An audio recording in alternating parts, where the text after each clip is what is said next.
তো বন্ধুরা, আমরা সকাল সকাল ঘুম থেকে উঠে না উঠেই দেখতে পাচ্ছি কাকাকে স্যাঁক স্যাঁক টেনে দিয়ে আমাকে না ডেকে রাতের বেলায় একা একা খেয়ে করে আমি ঘুমিয়ে গেছিলাম, আমাকে ডাকেনি। ঠিক আছে, এখন ঘুম থেকে উঠে দেখছি একা একা খাবারও খেয়ে নিয়েছে, আমাকে একবারে বলারও প্রয়োজন মনে করেনি।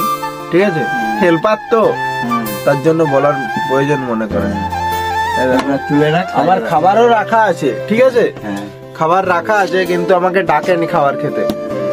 তোমরা বলো বন্ধুরা, এটা কি ঠিক? এটা ঠিক নয়, ডাকা উচিত ছিল। ঠিক আছে কাকা, তুমি এটা কি ঠিক করলে?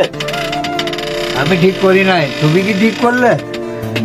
কিন্তু তুমি এটা ঠিক করলে না। তোমাকে ব্রাশও দেবো, জলও এনে দেবো, কিন্তু তুমি খাবারটা খেতে আমাকে ডাকলে নি। এটাই আমার সব দিকে খারাপ লাগে। আমারও তো তাই।